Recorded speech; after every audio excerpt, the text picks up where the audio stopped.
diberkati Tuhan. Ia kena hari Minggu sangamai, kebaktian rumah tangga sangamai di dalam ibadah rumah tangga kemarin, kita sama-sama membaca, mendengar bagaimana Rasul Paulus memberi dorongan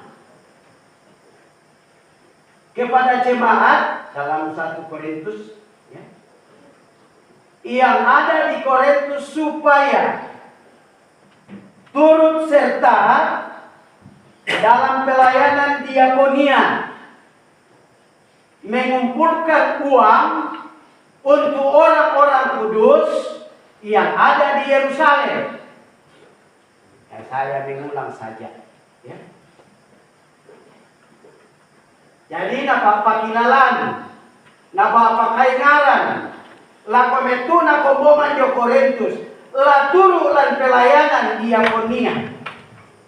Totemo dirangiomo solaasan, siata basa solaasan, umulai bapa kilalana Rasul Paulus, ajakan dan dorongan agar jemaat benar-benar memperhatikan pelayanan itu. Ya. Kembali Rasul Paulus menekankan kepada jemaat di Korintus. Mengapa ya? Kenapa Rasul Paulus kembali menekankan hal itu? Karena rupa-rupanya kalau kita memperhatikan bacaan kita, apa yang disampaikan oleh jemaat, oleh Rasul Paulus kepada jemaat kurang diperhatikan, atau jemaat Korintus kurang serius dalam menyatakan kasih pelayanan diakonia itu. Tak serius. Narang diduga ya pembuka kepalaku. Itu jemaat yang ada di Korintus. Sehingga Rasul Paulus kembali mengajaknya untuk melakukan hal yang demikian. Di mana kita melihat bahwa jemaat tidak serius dalam ayatnya yang ke-6 yang kita baca tadi dan ayatnya yang ke-9, 10. Sebab itu kami mendesak kepada Titus supaya mengunjungi kamu dan menyelesaikan pelayanan kasih itu yang telah kamu rancangkan 1 tahun yang lalu. Coba bayangkan, 1 tahun ya, maka melakukan senapak kenal Rasul Paulus ya natolium 1 tahun jalannya. Toh tidak dijalankan dengan baik oleh jemaat yang ada di Korintus. Kemudian dalam ayatnya yang ke-9 dan 10, inilah pendapatku dan seterusnya. Mengambil keputusan, iya. Tahun lalu kamu mulai melaksanakannya dengan mengambil keputusan untuk menyelesaikannya juga, maka sekarang selesaikanlah pelaksanaannya itu. Ya. Jadi itu sebabnya Rasul Paulus mengingatkan agar mereka tidak serius, ya, untuk melakukan pelayanan itu. Nah, untuk membangkitkan semangat dan dorongan bagi jemaat di Korintus dalam menyatakan pelayanan kasih, dalam menyatakan bantuannya kepada jemaat yang ada di Yerusalem, Rasul Paulus mencontohkan dan meneladangkan jemaat yang ada di Makedonia,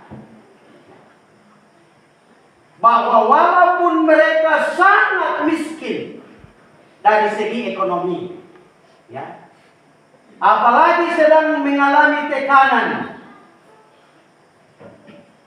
atau cobaan yang berat sebagai orang Kristen, namun mereka sangat bersemangat dalam membantu saudara-saudaranya yang ada di Yerusalem.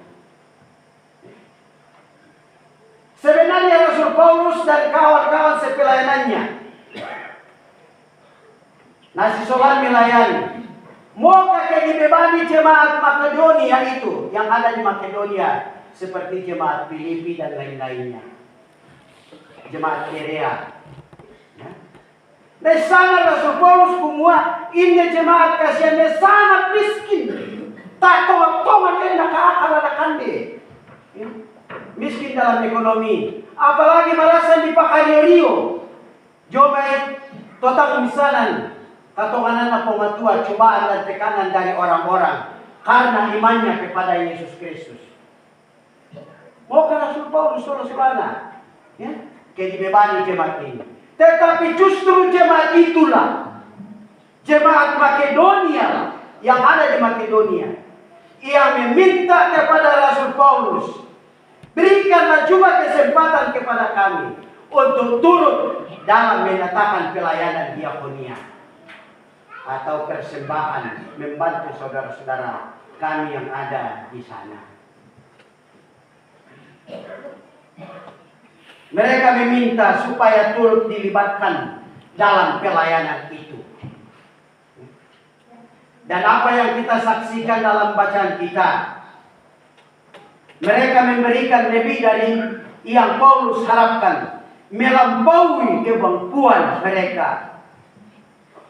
Mengapa mereka memberikan lebih daripada yang diharapkan, melampaui kemampuan mereka?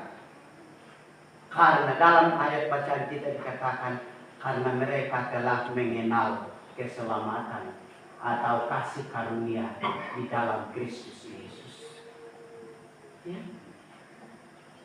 Itu yang memberi dorongan. Kumua kurre semangat dia nak keselamatan do pembatua. Musorongakan ni mulai anak tugamu Yesus Kristus. Ia juga betul mendani Pak Palapan, Pak Contoh lakukan lau Pak kawanan kan nak kurre semangat membantu teman-teman kami seiman kami yang ada di Yerusalem. Itu yang dilakukan jemaat di Makedonia. Yang kedua, karena iman mereka melampaui keadaan mereka. Artinya, imannya sudah bertumbuh sehingga tidak lagi memikirkan segala sesuatu. Yang penting turut serta bersama dengan orang-orang lain jemaat Allah untuk membantu jemaat yang ada di Yerusalem.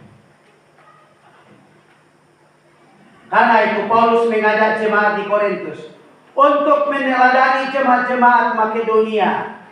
Karena jemaat di Korintus juga telah mengenal kasih karunia di dalam Yesus Kristus. Ayat 9. Kamu telah kaya dalam segala hal, dalam iman dan juga kepasangan pengetahuan mengenal Yesus Kristus. Paulus dan kawan-kawan sepelayanannya mengutus Titus untuk mengunjungi jemaat yang ada di Korintus dan menyelesaikan pelayanan kasih itu sebagaimana mereka telah memulainya. Ayat 6 dan 10. Bapak Ibu yang dikasihi dan diberkati Tuhan, iyan nagirangin di Pak Basat tatu totemo. Pula parang menjadi Pak Guru lako kita solaasan. Pula menjadi Pak Kilala lako kita solaasan. Yang pertama, bahwa firman Tuhan ini hendak mengajarkan kepada kita bahwa berdiakonia, memberi pelayanan bantuan, bukanlah sesuatu yang baru dalam gereja. Atau berdiakonia bukanlah sesuatu yang baru dalam gereja. Tanya aku mengenai GTM upaden itu yang nato. Tetapi sejak gereja ada seperti yang kita saksikan dalam bacaan kita, juga berdirinya jemaat mula-mula. Mereka berkumpul mendengarkan firman Tuhan bersama-sama, saling berbagi. Dan kalau kita melihat dalam Kisah Para Rasul pasal 4 itu, ada di antara mereka yang menjual harta bendanya untuk pelayanan diakonia bagi sesamanya. Itu sama perjanjian baru atau zaman para rasul. Jauh sebelum zaman para rasul sudah ada pelayanan seperti itu. Dalam kitab Ester kalau Bapak Ibu membaca hari raya Hanukkah, hari raya pendamaian juga bagi orang Yahudi, hari raya Purim juga. Kalau orang Yahudi ditentukan selama 14 hari. Ya, hari raya Hanukkah itu 14 hari untuk digunakan berbagi bagi sesama. Susina palaku surot atau salam ke maksa lima lebaran. Sebelum lebaran. Ya. Itu yang mereka lakukan, memasak dan membagi kepada mereka yang betul-betul tidak memiliki. Itu zaman perjanjian lama. Nah, zaman perjanjian baru juga Yesus menekankan untuk melakukan belas kasihan Yesus kepada orang banyak, sehingga ia memberkati 5 roti dan 2 ikan, dan hasilnya luar biasa. Kemudian dalam bacaan kita juga Rasul Paulus sangat menekankan hal itu untuk berdiakonia. Ya. Mengapa harus berdiakonia?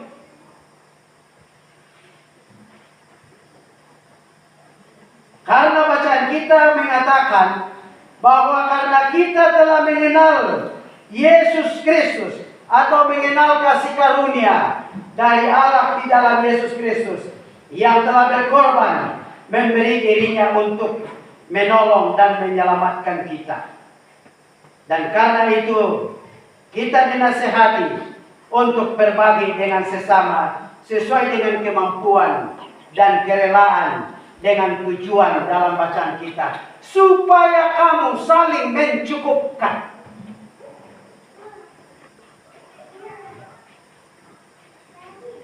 Jadi memang Allah menekankan itu berbagi. Ya, saya tekankan dalam khotbah rumah tangga sama dengan kita di GTM kemarin.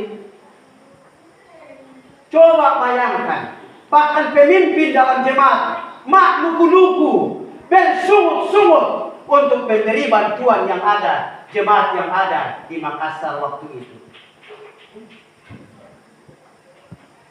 Ebenezer miliknya GTM. Dan GTM tidak mau kalau Ebenezer hilang. Karena itu mengajak seluruh orang percaya yang ada di GTM, ya doko sekaya. Tapi sangat disayangkan pemimpin gereja sendiri makluku-luku untuk melakukan pelayanan diakonia. Denoi surah lamai sinode no Pak denoi akasara kaitin di pelayanan diakonia. Ingat Bapak Ibu, gereja Toraja Mamasa selama minggu sengsara, ya, menekankan tentang pelayanan diakonia atau biasa disebut minggu-minggu pelayanan diakonia. Tidak banyak, sesuai kemampuan dan kerelaan kita.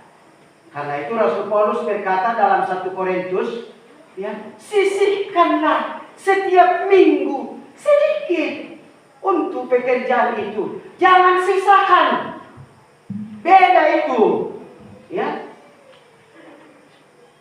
Sidikwa kita lupa yang namakan kilo mabalu kawatan buat tasisakan itu untuk Tuhan. Salah. Sisihkan dulu untuk Tuhan, baru Bapak Ibu pergi. Seharusnya begitu.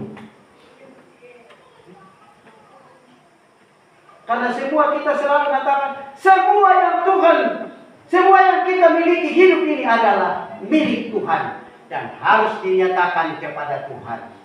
Ya. Semua yang kita miliki, doi tatap pui, hanya dititipkan Tuhan bagi Bapak Ibu untuk dikelola demi kebutuhan hidup kita sehari-hari. Itu yang harus disadari. Kalau kita sudah menyadari anugerah keselamatan dari Yesus Kristus, mari kita menyatakannya. Mari kita meneladani dan mencontoh jemaat Makedonia. Bukan bersungut-sungut. Walaupun mereka sangat miskin soal ekonomi, tetapi semangat mereka untuk berdiakonia sungguh luar biasa. Adakah Bapak Ibu mau berani jemaat Tongkonan lain Sipayo untuk berani berkata seperti jemaat di Makedonia. Kenapa malah terutama kami dalam pelayanan diakonia itu? Mungkin tidak akan ada yang berani berkata. Alena kita datang anak janji, lalu boleh pergi diakonia, ya Pak? Tapi jemaat Makedonia melakukannya. Kiranya Roh Kudus membuka hati kita untuk juga semangat dalam berdiakonia dan tidak bersungut-sungut karena kita telah mengenal dan menerima kasih karunia Tuhan Yesus Kristus. Agar orang yang mengumpulkan banyak tidak kelebihan dan orang yang mengumpulkan sedikit tidak kekurangan. Artinya saling mencukupkan. Amin.